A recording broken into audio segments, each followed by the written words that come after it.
Hello everyone, how are we all doing? I am back with another James Bond review, and tonight we are talking about For Your Eyes Only, which is the 1981 film directed by John Glen. This is the first of the John Glen stint of James Bond films, which of course is going to take us all the way up to the one I really want to talk about, which is License to Kill. And actually, License to Kill will probably come up a number of times in this review because there are a number of comparisons that you can draw to it, certainly in its tone and its approach. And maybe, hopefully, by the end of this discussion and me just kind of verbalizing and talking out loud, I'll be able to say why I think that License to Kill is more successful in that regard with its tone. And with this one, maybe not so much. I'm going to let everyone just give everyone a second to jump in the chat and everything. Of course, this is live, so by all means, please do shoot me a comment as we go through. Are you a fan of License to Kill? Yes, let me know if you're a fan of License to Kill, and also let me know if you're a fan of For Your Eyes Only. See, I'm already thinking weeks ahead. I've literally just had to book my ticket as well for License to Kill. Out of curiosity, I just checked how many seats were still available for, however many weeks' time it is. And it's almost half full or half empty, depending on your outlook on life. So very, very quickly had to buy some tickets for it, which means I also need to get Living Daylights now to complete the collection. But you can only book 4 tickets at a time, and I need to save a ticket for Thor Love and Thunder, which is going to be amazing, I'm sure. But anyway, we're not talking about Thor today, thank God. We are talking For Your Eyes Only. So, as I mentioned, let me know what you think of For Your Eyes Only, and indeed all of the Bond films. And are you watching these films at the cinema week to week? Is there one that you're looking forward to the most? Let me know which is your favorite James Bond film and who your favorite actor to play Bond is. Of course, these are week to week, so please do subscribe to the channel for more movie reviews, discussions, and live streams. It's not just all James Bond content, trust me. Whenever a big film comes out, a film that I want to see or a film that I feel like I need to talk about, even if I don't necessarily want to see it, I will have a review on the channel. So case in point, I'm going to have Thor Love and Thunder at some point this week. When am I going to have that video up? I don't know, but follow me on Twitter. You can find me at Hobbit Fan Editor. And on there, I post all the times that I'm going live, when I know that I'm going live, to keep you guys in the loop. And I'll post some other random stuff as well throughout the week, whatever takes my fancy. And next week, you can find me for my Octopussy review as well, if you're in it just for the James Bond stuff. That's going to be Tuesday, the 12th of July, at the slightly later time of 11:30. British Standard Time, of course. It's a time that I probably should have done tonight. I realized that I jumped on this a little bit late. I thought I could do it for 11 o'clock, but just ran over slightly by the time I got back and had to get set up and prepared for this live stream, of course. But with all that being said, I am now going to talk about For Your Eyes Only. As always, I don't have a plan for this thing, so I'm just going to be talking whatever comes to mind, and we'll get through it. So, I always kind of start off with my first time watching this film or any memories that I have of this film. I mean, this will be the 3rd time that I've seen it, if I remember rightly. Yeah, 3rd time. But actually, more than any of the James Bond films, this is one that I remember seeing bits of on the TV, I think, quite a number of times. And every time I turn this film on, it's always at the very end. It's always when Bond's climbing up the rock face. So I just have a very distinctive memory of Roger Moore in that blue jacket, climbing up a rock, and then the monastery and kind of like the fist fights and the gun fights and everything in that environment. So that kind of always stayed with me. So I think beginning to end, I've seen, this will be my 3rd time tonight that I've seen the film beginning to end. And then I've seen that moment with the rock face like at least a good few times, at least when it's on TV. I actually think this film was on TV a couple of weeks ago. I think is it ITV that plays the Bond films? They've been putting them on week to week as well. I think this weekend just gone, they had Octopussy on, so they're like at least one ahead. And I walked in and my parents were watching it, and I just had to like walk out because I'm in this mindset that I want to watch them week to week, and I don't want to spoil myself too much by watching a Bond film out of order, which I know is very petty and very stupid, and I've already seen these films before, but you know how it is if you're doing a Bond marathon. So my sort of general opinions on For Your Eyes Only, and actually this was one out of the whole roster of these, and this is why I'm kind of reviewing these again in such short time, because I mean, of course, I reviewed all of these films last year on a different channel, but I never like repeating things or doing things twice. So I want these reviews to be slightly different. Like, yes, I'm still talking about the film, but it's to whether my opinions changed on them. Have they re-ranked? Have my thoughts on some of the ones that I didn't like as much improved? Maybe some of the ones that I really liked have come down a little bit now. So kind of reevaluating really a lot of these Bond films, especially because most of them, not so much this one, but some of them I'd only seen once or twice before that point. And I was very critical on this one last year.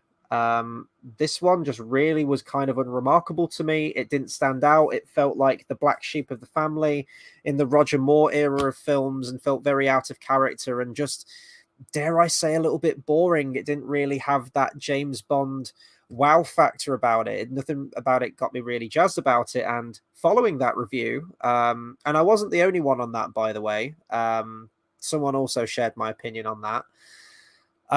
But following that review, like, people commenting at the time were not like really horrible to us, but were saying like, wow, we really think you're off base with this one. We absolutely love this one. We think this is one of the strongest Bond films. It really does grow on you. And people were sort of like begging me, like urging me to give this a second watch, a second opinion.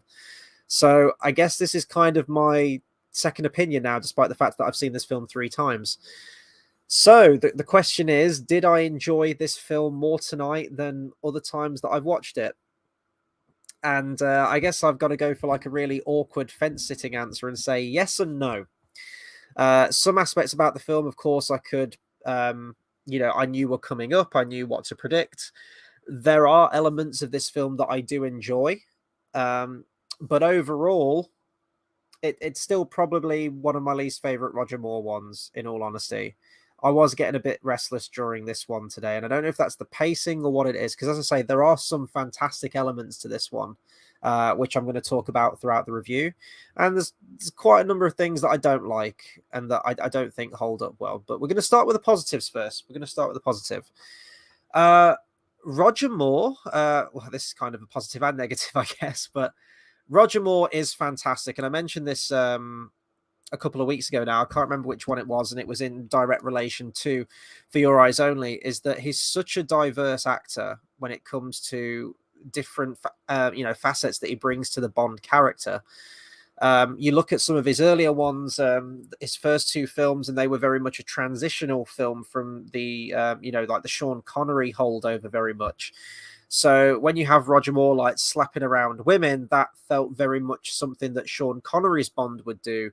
And then as Roger Moore got into the character more and they kind of found their footing in their niche with Roger Moore's take on the character, he became much more of the lover Bond, the romantic Bond, the suave Bond, and kind of like the family-friendly Bond, I guess, in many ways. And that's no bad thing, because the Roger Moore era is my favorite era of Bond, without a doubt.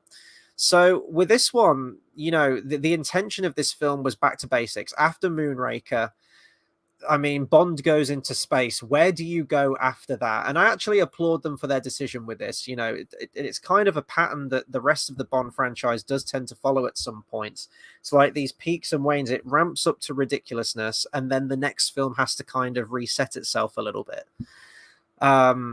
Case in point, it's probably a more contemporary example of this. I say contemporary, but, within a few years, it's coming up to its 20th anniversary, which will make me feel very old. But when you had Die Another Day, complete ridiculousness, like an absolute farce of a film. We'll get to that one. We'll get to that. I'm actually kind of looking forward to watching that film again. And then you follow that up with Casino Royale, a very much a fresh take, back to basics approach to Bond, stripped back, more hard hitting. And it's kind of the same with this one, I guess, in many ways, which was always the intention. Now, I love Moonraker, and you can obviously find my review to Moonraker last week. I had a lot of fun watching that, and that's a really good, feel-good Bond film. It's completely ridiculous. It's completely nonsensical and like completely ridiculous, as much as you can think of, but I love it, and it's great fun. This one is a lot more pared back, and also the budget for this one. I think the film studio, I forget which film it was, but the film that the studio kind of bankrolled before this one was a huge flop and lost them a lot of money. And then also, sort of to coincide with that, you had like a mass recession. So they couldn't be throwing around money, and I don't think they could afford any sort of like like the big named directors for this one who had worked on some of the previous Bond movies before. So they gave the job to John Glen, who was the editor before that point. I think he was second unit director on a couple of the preceding Bond films as well. And the rest is history, because I think John Glen's an absolutely phenomenal director. Not only directed my favorite Bond film with License to Kill, but the next couple of weeks, I absolutely love Octopussy. I love View to a Kill. I know that might be quite a well, I don't know. Is that a slightly suspect opinion? I mean, I love View to a Kill. I know a few other people that love A View to a Kill, but I feel like you're not meant to say that. Everyone's meant to hate A View to a Kill, but I really don't. I think it's a very well-directed film and a very fun film as well. Let me just grab a quick drink of water, guys. 2 seconds.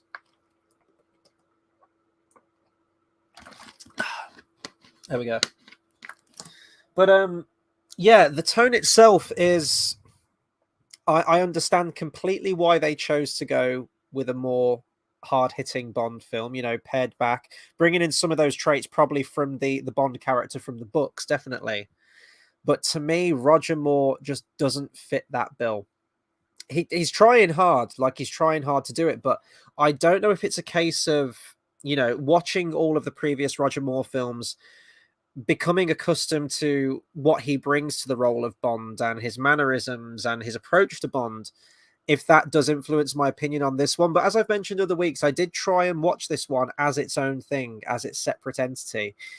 And even then, when they're trying to make Bond sort of like more harder edged and everything like that, I just don't really get that through with Roger Moore's performance. So I don't know if he was struggling to bring that side of Bond out a little bit, or if that is my own holdover from his previous, James Bond films that he's done. Probably the most, the most brutal scene that people always go to is the bit where he kicks the car off the cliff with Locke inside. And I'm actually going to find the quote here real quick, because I think Roger Moore did comment on this. So let me try and find this real quick. Talk amongst yourselves. Talk amongst yourselves. I should have had this quote prepared. My bad. Here we go. This is from Wikipedia, so take it for what it's worth.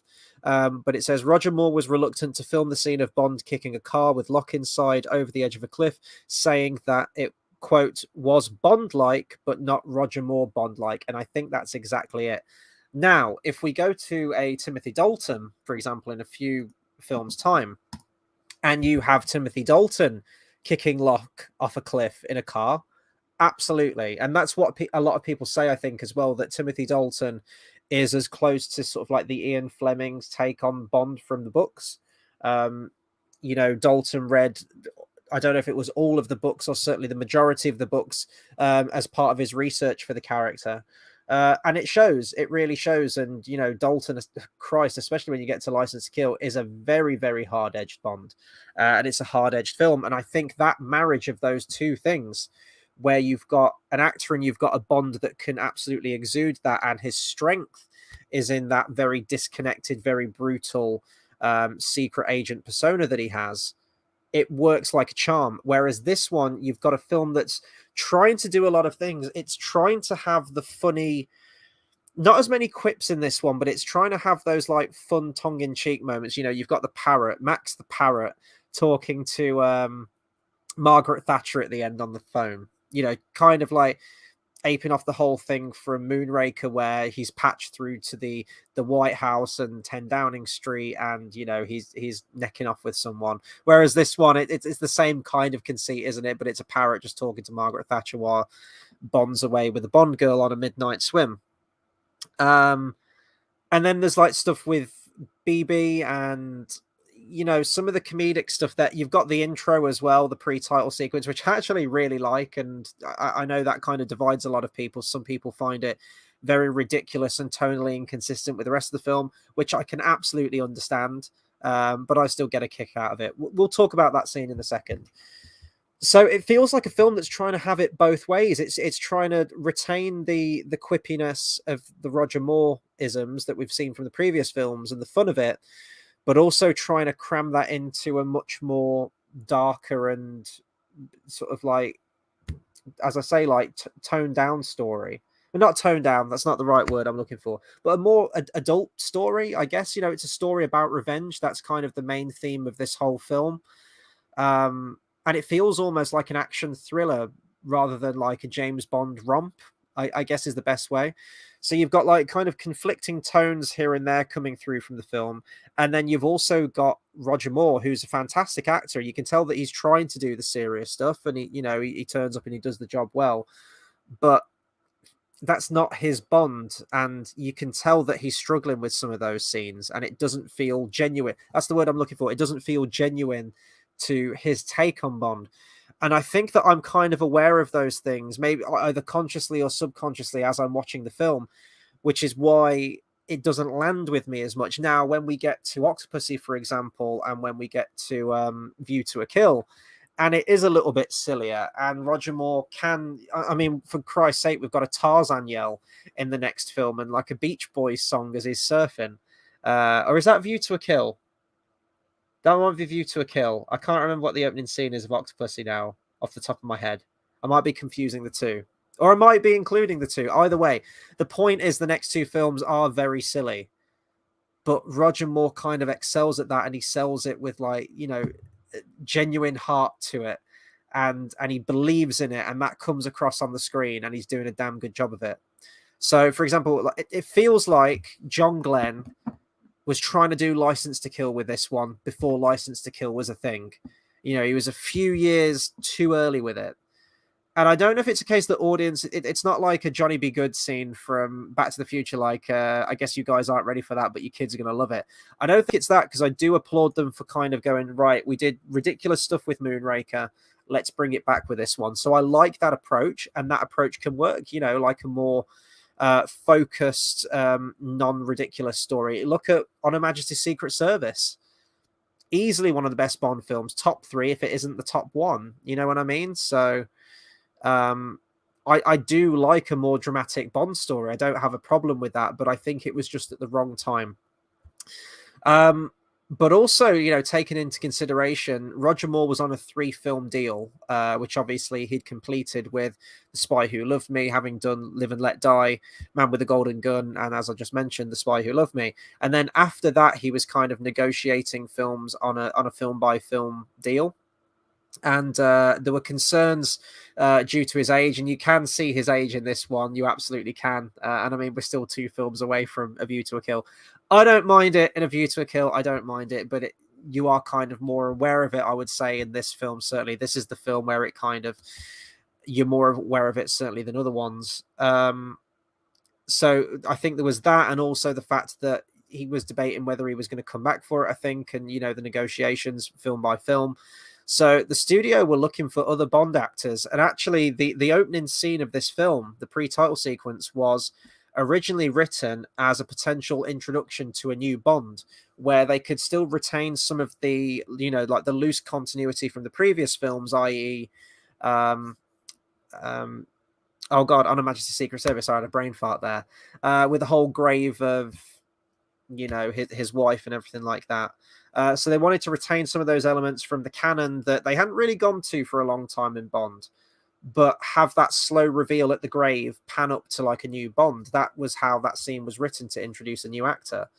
And I only actually read about this after I got back from the film, but now I've seen that, I can completely understand that. And, not to say that I wanted Roger Moore gone from this film. Absolutely not, because as I said, Octopus is fantastic, View to a Kill is fantastic, and I love seeing Roger Moore as Bond. But maybe the tone of this film should have came from like when they were ready to go with, right, we've got a Dalton now, let's do For Your Eyes Only. Do you know what I mean? I don't know. As I say, I don't have a plan for this one. I'm just kind of a talker. And if something sticks, great. If not, then that's okay too. So let's move on to our Bond girl from this one, because I mentioned that this film's about the theme of this film is revenge. So we've got Carol, is it Bouquet? I feel like keeping up appearance, like the Bouquet residence. I'm going to say Bouquet. Actually, no, I'm going to call her Carol. I'm going to call her Carol because I'm probably going to pick one and mispronounce her name all the way through this review, and someone will very kindly correct me.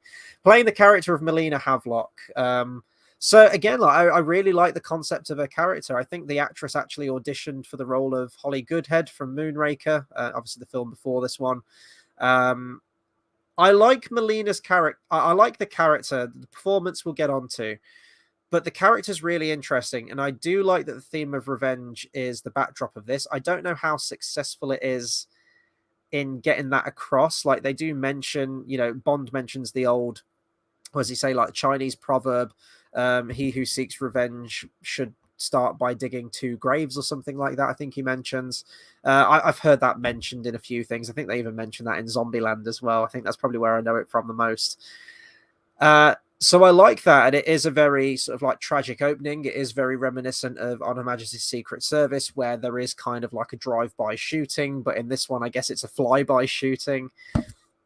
Opening with those ties to On Her Majesty's Secret Service as well, having James Bond be at the grave. Love that scene. Absolutely love that scene. And I know that it's a different actor playing Bond, and I know that it's a completely different take, and it's a very loose continuity. But even I'll take loose continuity, So I've always loved that scene. And then we get the totally not Blofeld. He's Blofeld, but we can't call him Blofeld, and we can't show his face. But he's in a wheelchair, and he's got the neck brace on, which we see he's got on at the end of On Her Majesty's Secret Service. Like, it's Blofeld. It's Blofeld. But legally, they couldn't call him Blofeld at the time because of the whole to do with the rights to Spectre and Blofeld and Thunderball and everything, which was I keep forgetting how long that legal dispute lasted. It was a long time for that. So I think it was really just the studios saying, like, oh yeah, fuck it, like, we don't need Blofeld, like, let's just get rid of him. Like, we're proving that we don't need to rely on Blofeld as a villain. But I think it's like a really fun, short little opener. I like the ties back to On Her Majesty's Secret Service, and I guess in a way, unless you count Diamonds Are Forever as like the same Blofeld and continuing the same thing, because it does start with like a revenge mission of Bond looking for Blofeld, doesn't it? But I think this one's a much better kind of send up in a way to On Her Majesty's Secret Service. Definitely tonally more in keeping with that. You've got the skiing in the film as well. You've got Blofeld being dispatched in the intro. And it's fun, and that's like the fun, quippy side of it. But as I say, like, some people say that it's tonally inconsistent with the rest of the movie because it is fun and it is ridiculous and it is very slapstick, which it is. And so if someone did say that it was tonally out of place with the rest of the film, I could understand that. I can absolutely understand that criticism, but I still enjoy it. And it got a cheer out of the audience as well when Blofeld gets thrown into the giant chimney stack. The audience all cheered, and it was great. And I'm absolutely loving this weekly audience. My Tuesday night Bond audience every week. I love it. There were applause. There were cheers at numerous points in the film. And every week when the credits hit, you always have people going like, same time next week, lads. Same time next week, fellas, and leaving. And everyone's in good spirits. And, watching these films in the cinema, it's become so apparent to me. And I don't want to go down a Daniel Craig rabbit hole right now, or especially a No Time to Die one, but it makes such a difference. You want to come out of a Bond film feeling elated. Now, I know people are going to say On Her Majesty's Secret Service, and yeah, I guess that is the exception to the rule, isn't it? So I guess there is an argument to be made there. But that is kind of like a standalone Bond film, I would say in many ways, whether it was intended to be that way or not. It is almost like in a vacuum as like a dramatic Bond, just like a one and done almost type situation. Whereas the new ones are just so dour and somber, and it's just kind of like an arduous, miserable experience to get through. And I never think that's what Bond should be. And that's why it's such a joy to go and watch these at the cinema, But yeah, Melina, like, I'd like the concept of the character. I like that she's kind of tied in with this element of revenge. And again, that's another comparison right there to License to Kill, isn't it? Because you could argue that License to Kill, the theme of that is revenge as well.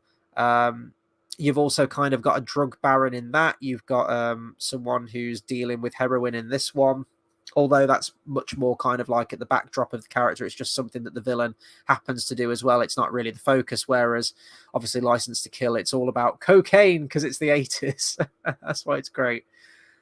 So yeah, the theme of revenge in License to Kill, Bond's avenging the maiming of Felix Leiter and the death of his wife. and through that is also kind of getting some personal revenge and personal redemption for the loss of his wife in the process. Like it's a hurt felt very much by Felix himself, who is very recently widowed. Is that the right word for when a guy can still be widowed, right? Bachelor? What's what's the word for it? I'm having a brain fart now. I'm going to say widowed. I don't know if that's the right phraseology for that though. Yeah, and then it's a hurt felt by Bond as well, because he was once married and knows exactly how it feels to lose that spouse so quickly and so tragically. So that works for that film. And with this one as well, I like the revenge element. Her parents getting killed at the beginning. Bond getting revenge on Blofeld at the beginning of the film does kind of help cement that theme of revenge. But then he's kind of saying, like, dig two graves. But I mean, he got rid of Blofeld and he's kind of, he's fine. Unless he means that someone, now that he's got rid of Blofeld, someone else is going to come after him now. Like, he's never going to be safe from doing that. That's a little bit unclear, I guess. But the love story between the two, I mean, you could argue that there isn't really a love story between James Bond and Melina in this one. I mean, they get together at the end, they go for like a midnight swim. And she's, for your eyes only, darling. So I guess at the very end, they do kind of go with the more archetypal Bond has to get with the Bond girl. But there really isn't all that much chemistry with the two of them before that. Like, she's very fixated on revenge. That's kind of her mission all the way throughout the film.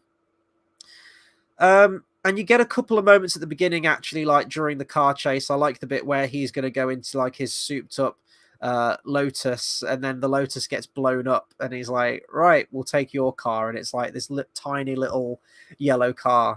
And she drives it and flips it and he's like, right, I'll drive. So there's a little bit of bickering back and forth there.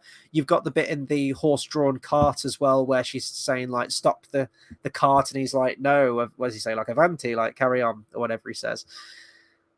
So you get moments like that, but then she's kind of out of it felt like she was out of the film for a considerable portion. And then after that, you don't really get many scenes of them actually talking together. So I don't feel like there's enough scenes with them to establish that close-knit Bond and Bond girl relationship, and to feel the romance from it, which Roger Moore absolutely excels at. I don't know if you could argue that maybe it's an age thing between the two of them now. I don't know if that's the case. I think it's just the two of them don't really get many scenes together to really bond. Like, think back to The Spy Who Loved Me, those scenes with Agent Triple X. There's so many of her scenes together.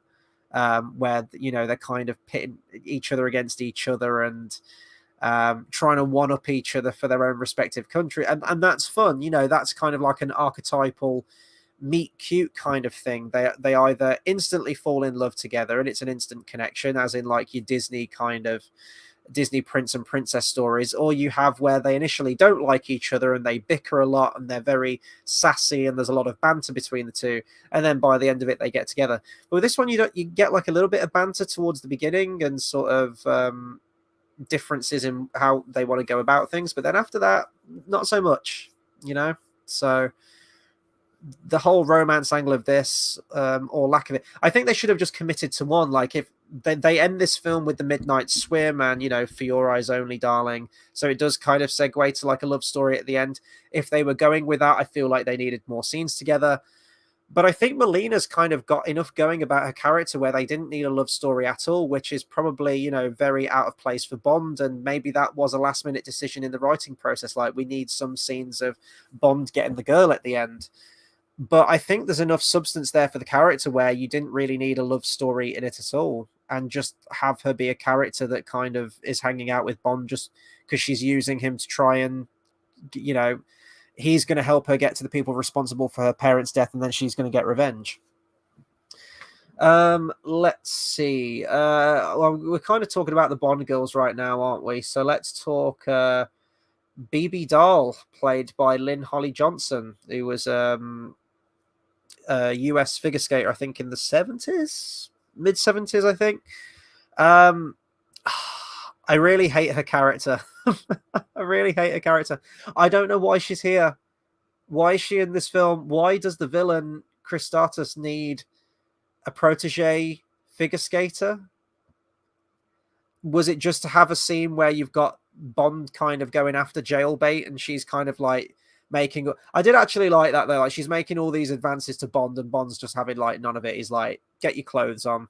Is like, and if you do that, I'll buy you an ice cream. Just a little bit creepy, but yeah, I honestly don't see the point of a character. She seems so out of place in this film. I think there was a quote here actually. I think the writer said she was written as a quote character that antagonized Bond, but I honestly defy anyone to tell me her purpose in this film. She does save Bond at one moment, though. She kind of punches a bad guy that's about to kill Bond, and then she gets slapped around so much at the end of this film. But yeah, she's just, I don't know if it's a bit uncomfortable with me with like the age difference between her and Roger Moore, even though they don't do like anything romantic with it. But you've got that whole moment with like the skiing and the bobsleighing stuff in the film, and you know, that is some of the best action in the film, but to me, the pacing in that scene just really drags. And with BB's character there, I'm just like, why is she in this film? Why are we spending time with this? We could be devoting this screen time to someone else. And then at the end, she's like this like absolute spoilt brat of like of a would-be Olympian, where she's like, I want the gold medal. I want a golden goose, daddy. You know, like Willy Wonka and the Chocolate Factory. She's very Veruca Salt, she reminds me at the end. But yeah, I just question her place in the film. I don't like her character at all. What else? So let's talk the villain. We've got Kristatos, Julian Glover. Number one, Julian Glover, fantastic actor. Absolutely fantastic actor. I actually met him at a Comic-Con a number of years ago now. Absolute salt of the earth. And I said to him, like, you've been in pretty much every single major franchise, more or less. You know, dude's been in Star Wars, Indiana Jones. He was the voice of Aragog, I believe, as well, wasn't he? I think in Harry Potter. Let me just confirm that. I'm very sure that he was. Yeah, Julian. Yeah, the voice of Aragog. You know, in Bond, obviously what we're talking about now. And I asked him, I said, out of all the franchises, which franchise do you wish that you'd have been in or could be in still? And he said, the one franchise that I always wish I could have been in was Star Trek. And it just never came about. He says, I'm a massive Star Trek fan. I don't know if he is now with all the terrible stuff coming out from modern day Star Trek, but certainly when I asked him, he was. This was before Picard and before Discovery, I think, actually, as well, maybe. And I was like, well, you were in Star Wars, you know, which is my favorite out of the two. And he kind of didn't say much. And I thought, oh, maybe he really doesn't care for Star Wars all that much. And maybe he is more of a Star Trek fan. But no, he was a really nice guy, just master of his craft, fantastic actor. But I just don't think Kristatos is a really good villain. You know, I think he's a bit of a weak villain, and that's not anything against Julian Glover at all. I just don't think his villain has much screen presence, and there's not really much to say about it in that way. He's not sort of physically imposing, and he's not campy enough to be memorable, say like a Hugo Drax or something like that. He just kind of is. He's kind of a guy. You know, he's a war hero turned smuggler, and you know, he's into like drugs and stuff, like, you know, smuggling heroin and stuff, and has ties to the KGB and everything. He's trying to get the ATAC and you know, sell it to the KGB. But you know, if you're going to have some kind of like smuggler or drug baron or something again, compared to License to Kill, Sanchez, the villain from that, terrifying, probably one of the most brutal and most real Bond villains. Like, if you were going to extrapolate any kind of Bond villain to a real life situation, you know, there are drug kingpins out there, very similar to Sanchez and doing similar things that Sanchez does to other people. I don't know how many drug barons put people in an airlock, but do you know what I mean? That's a much more realistic and terrifying approach to a villain like that, and I feel like that's what they were trying to do with Kristatos, but I don't fear him as a villain. He's not memorable enough to sort of like stand in the pantheon of great Bond villains. He's just there, you know. So yeah, like, nothing against Julian Glover, because I think he's a fantastic actor, and you know, he acts the role that he's given in this very, very well. I think probably the main villainous scene, which is actually a genuinely very, very good scene, is where Bond and Melina are getting keel-hauled. And I'd actually completely forgotten about that scene before watching it again tonight, but it is a very, very well done scene. And it's ingenious how Bond gets out of it as well, where he cuts the rope on the coral reef and then sort of like lashes it round a rock. Love that scene. That was probably one of my favorite scenes in the film, actually. And the action on the whole is very, very good in this film. It's very good. Sort of like probably your biggest action set piece actually is the whole skiing sequence, skiing down the bobsleigh track. And I actually think I read that someone died. I think one of the stunt people in the bobsleigh got killed during the filming of this, which I'd never heard about before. So that's quite tragic. Well, it's quite tragic. It's very tragic, but it's a fantastic sequence. The music in that scene as well. I know I'm kind of all over the place with this, but so let's talk the soundtrack real quick. So we've got Bill Conti doing the music for this. Bill Conti, probably most famous for doing the scores to the Rocky films, the Karate Kid trilogy as well. Amazing composer, brilliant composer. And with this one, I don't know whether I like the music or not. I think as a score on its own, if you just listen to this in isolation, it's a very, very good score.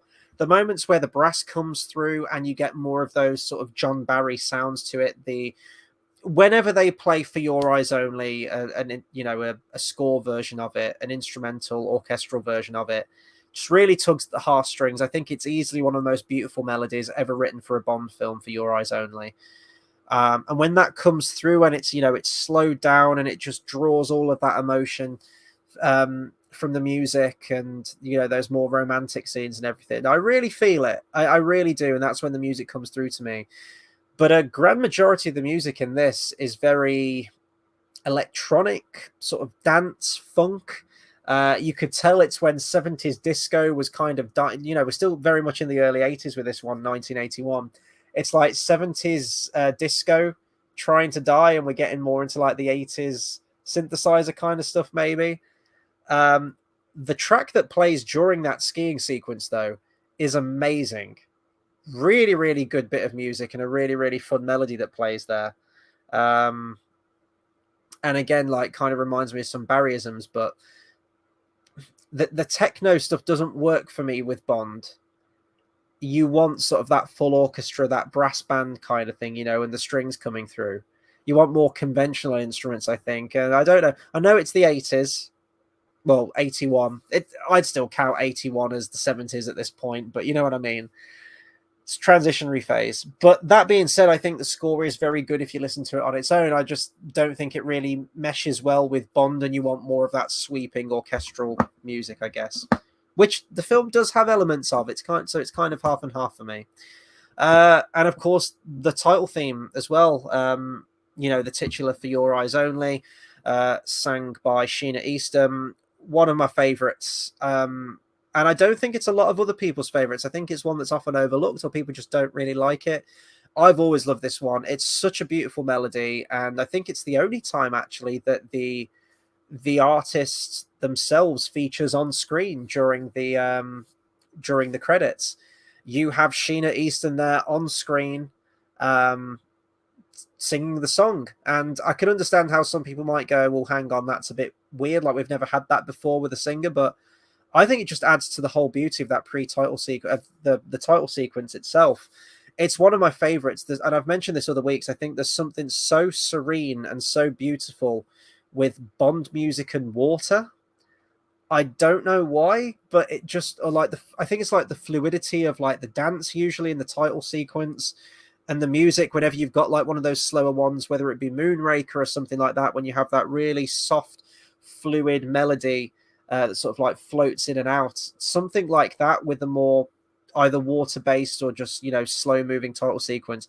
Something about that just really works for me. And just feels very, romantic, which is so akin to the Roger Moore era of films. I love this song. I absolutely love this song. And as I say, like the orchestral bits that come in throughout the film, I absolutely adore too. Now, originally, the producers of the film hired Debbie Harry to sing the song. The song was written by Conti, and I think the lyrics were done by oh god, where does it say?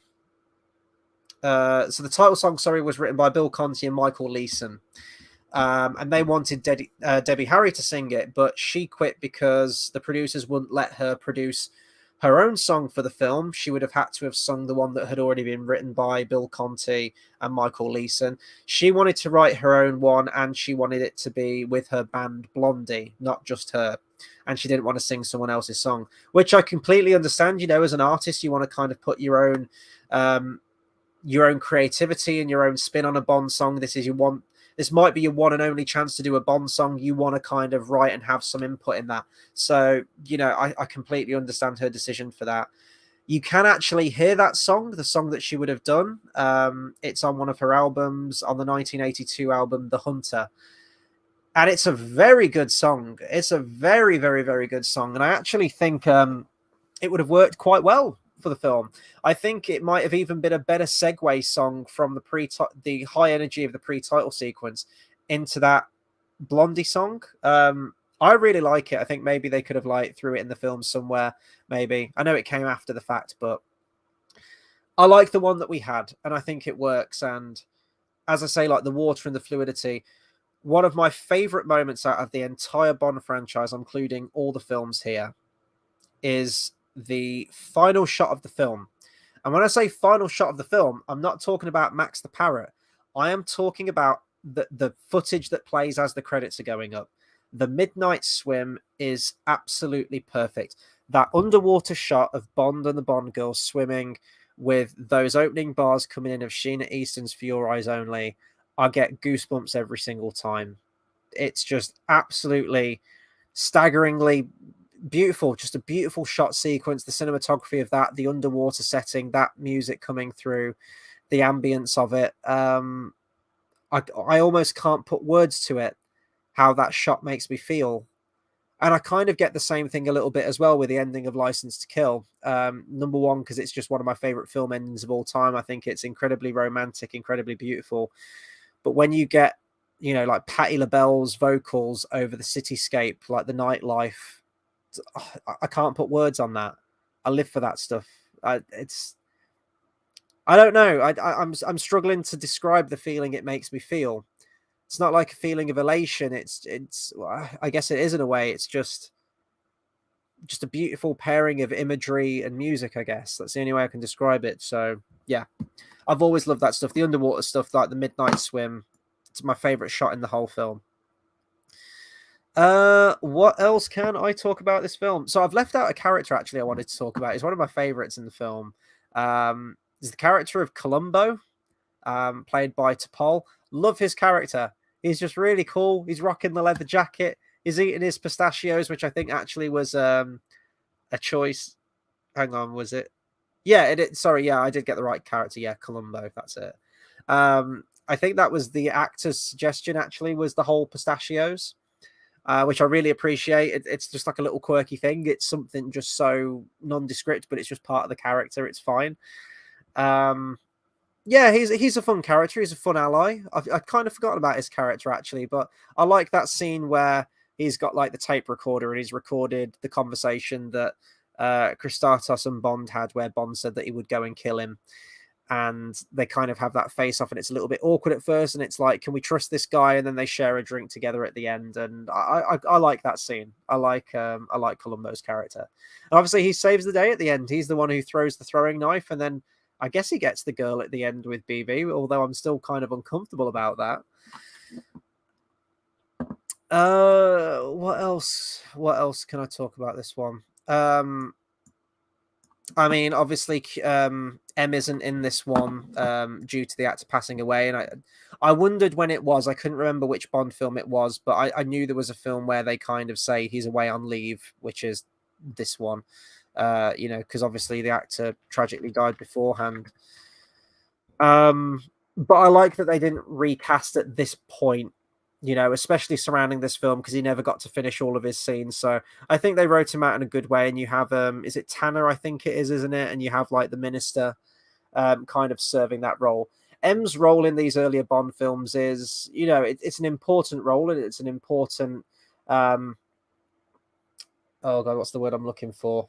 It's an important personality that Bond has to have in that initial briefing of the film, an essential ingredient, I would say, to any Bond film. But at least the people they got, you still get that function across, albeit with different characters, you know. So I respect the fact that they didn't recast last minute for this.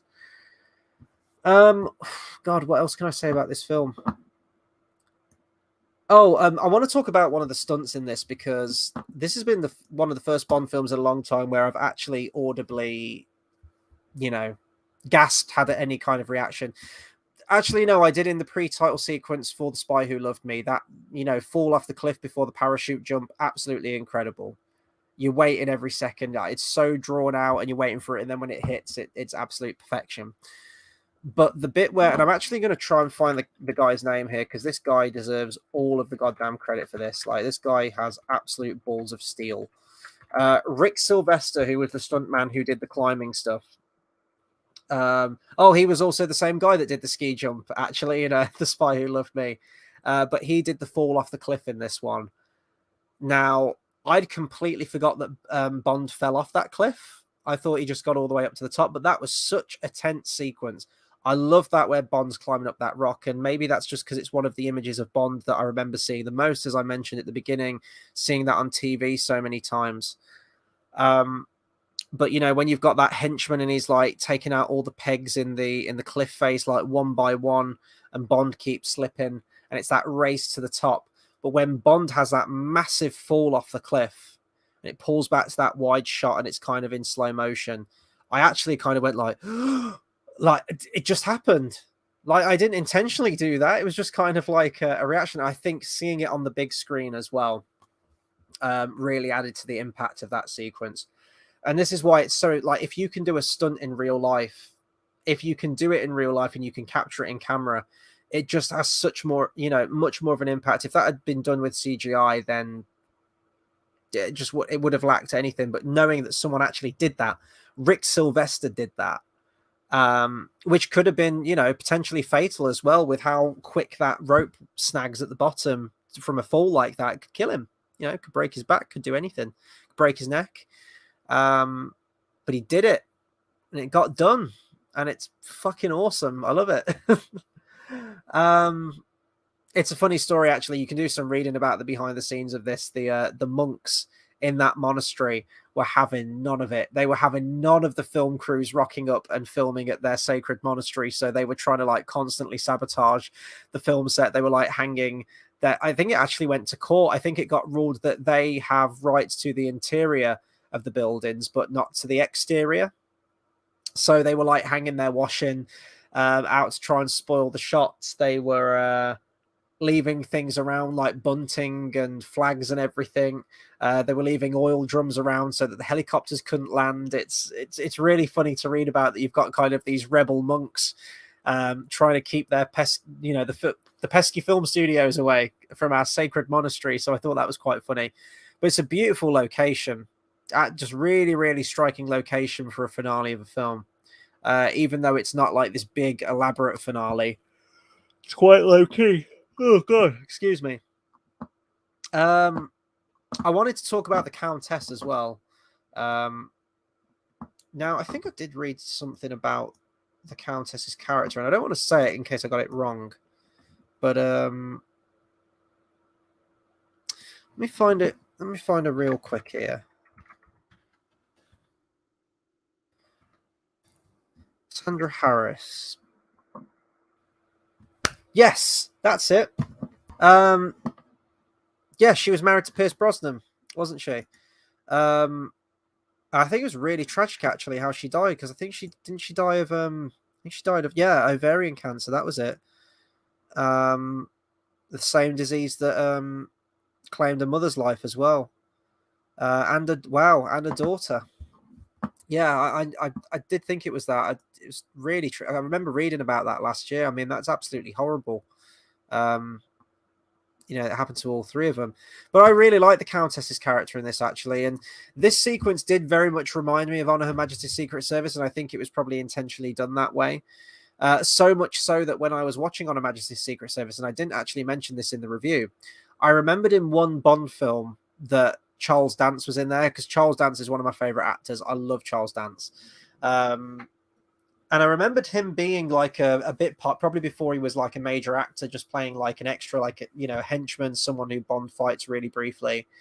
And I remember him fighting him on a beach. And I thought that I was looking out for him actually on Her Majesty's Secret Service. I probably wasn't thinking of the age thing properly back then. But yeah, I was looking out for him on the beach because I was like, I distinctly remember that he's... the whole scene played out and I didn't see a Charles Dance, and I was like, was I imagining it? And then I completely forgot there was like the whole beach fight in this as well. And this is the one with Charles Dance in it. I love that Countess scene. I love their back and forth. It's really brief, which I get the point of. You know, it's like no one's safe around Bond. When the car's chasing her down, you know, it's quite an intense sequence, and it's very reminiscent of the opening scene from On Her Majesty's Secret Service, definitely. God, what else can I say? I don't know if there's anything I can really say. I've talked about the music. I've talked about all the characters. Little things that I noticed on the big screen, sort of like little discrepancies maybe. When the Countess dies and she's on the sand and you have the close-up of her dead body on the floor as Roger Moore's running towards her, you do actually see she's got her eyes closed, but she kind of blinks. She like blinks with her eyes closed. So I'd never noticed that before, but obviously the big screen, things like that become more apparent. And there's like a really weird, awkward jump cut. There's a jump cut when BB gets slapped as well. The first time that she gets slapped, there's a jump cut. But I noticed one where there's like a peg in the rock, and it almost looked like stop motion animation. It looked like 3 or 4 shots that were like, and I don't know why they did that. Just like film a peg slipping out of a rock, or just repeat a shot that you had earlier. It was weird. It was almost like 4 or 5 photographs that were like stitched together, but it was kind of like jerky and like weird, like a stop motion animation of this peg sort of slipping in the rock face, showing you look. So they were some of the things that I noticed as well. But anyway, I'm coming up to an hour and I'm kind of struggling, honestly, to think of anything else to talk about with this one. So I'm going to give my final thoughts on it. And, you know, my thoughts, again, might even change with this one later down the line if I do some, you know, more viewings of this. But I think my opinions still kind of stand on this one. It's that I do find it a bit boring, and I think it's just a conflict of ideals, really. I get that. I completely understand why they wanted to go with a more serious Bond film, but I don't think Roger Moore's Bond was the Bond to do that with. You know, if you'd have had Timothy Dalton in this role and you'd have done this film, I think it would have worked much better, because Dalton excels at the more brutal, more haunted Bond, whereas Roger Moore is the quippy, family-friendly one, and this isn't as quippy and this isn't as family-friendly. There are moments where it has that, but they're also coupled with the serious moments as well in a film that's theme is all about revenge and the consequences of that. So, you know, John Glen, fantastic director, really well shot. You know, like the action scenes, although they're quite sparing in the film, they are filmed expertly. The Bill Conti music is kind of like a two-way thing for me. I really appreciate it as a musical score. I think it works very well on its own. In a Bond film like this, the more sweeping orchestral stuff works, but the more synthesized and techno-sounding stuff, the funk, the 70s dance stuff sound kind to it, doesn't really work for me for Bond. And also, yeah, I just think the pacing's quite slow on this one. Doesn't feel as enjoyable, and people, you know, walking out of it were quite mixed on it as well. I overheard a conversation someone was said like, I don't know where I fall on this film. So I think I'm probably feeling the same way in many ways. Like, did I have a complete turnaround did I enjoy it more than other times? Marginally, but I didn't say that right, did I? Marginally, there we go. I can't even get my words out now. But it's still kind of the same to me. You know, it's the same. It's more or less the same thoughts that I had on it when I watched it last time. Not much has really changed with it. So that'll do it for my review on For Your Eyes Only. I'm sorry, guys. I really wanted to love this film, but as such, it just kind of is. There's bits I like about it. There's quite a few bits that I don't like. But let me know what you think of For Your Eyes Only. Do you fall in the middle as well? Do you really enjoy this film, or do you hate it? Do send me a comment, because I love talking with you guys and getting a conversation going. And of course, subscribe to the channel for more movie reviews, discussions, and live streams. I will be continuing the James Bond reviews all the way up until October, when we talk about No Time to Die. That's going to be a really interesting one. And you can follow me on Twitter as well, at Hobbit Fan Editor. I'm going to have other movie reviews coming out. As I said, I'll be talking about Thor: Love and Thunder at some point this week. I'm just trying to think with my schedule when I can get to see that film. But I'll be posting when I'm going live for that on my Twitter, as I said, at Hobbit Fan Editor. So do check that out to stay in the loop. And of course, for the Bond stuff, I will be back next week with Octopussy, which is going to be on Tuesday, the 12th of July, at a slightly later time of 11:30 p.m. British Standard Time. I cannot wait to watch Octopussy again, especially on the big screen. So that's going to be really fun. I hope you're all doing well, guys. Stay excellent, stay safe, stay good to each other. And yeah, I'll catch you on whatever the next video is. Probably Thor: Love and Thunder. Take care, everyone.